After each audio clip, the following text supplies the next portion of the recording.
Una volta tanto il processo è inverso. Dalla Cina la produzione è rientrata in Italia e più precisamente in Veneto. 130.000 sciarpe a marchio Teleton, la Onlus impegnata nella ricerca medico-scientifica, sono state prodotte da 11 aziende di Treviso, Padova, Venezia e Belluno, un progetto da 300.000 euro. Il cambio di rotta è avvenuto grazie all'accordo fra Fondazione Teleton e Confartigianato Veneto, un felice connubio di solidarietà e Made in Italy, musica per le imprese della nostra regione.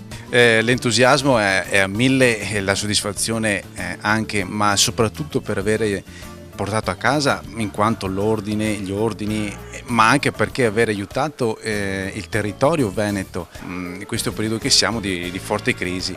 Il segnale che è stato dato, ed è per questo che noi abbiamo fatto tutto ciò, è quello di far capire alla nazione che si può fare anche in Italia un prodotto, anche se prima si faceva all'estero, con una qualità superiore, un costo anche superiore, però non tantissimo alto rispetto a quello che veniva fatto in Cina. Perché?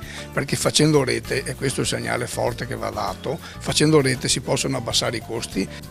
Le nuove sciarpe, confezionate in 80 giorni di lavoro da luglio ad ottobre, sono disponibili a fronte di un contributo di 10 euro sul sito di Teleton e nei banchetti natalizi in oltre 1000 piazze italiane. Il ricavato servirà a finanziare la ricerca sulle malattie genetiche.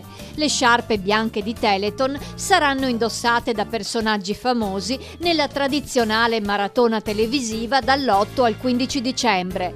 La collaborazione Teleton Confartigianato Veneto non si esaurisce con le sciarpe, ma sarà estesa in futuro anche ad altri prodotti solidali. Intanto un cuore di cioccolata, confezionato dal cioccolatiere bellunese Mirko Della Vecchia, è pronto per un Natale goloso ma altruista. Sappiamo che gli italiani amano donare attraverso l'acquisto di un prodotto solidale. Se questo è un prodotto doppiamente solidale, perché no?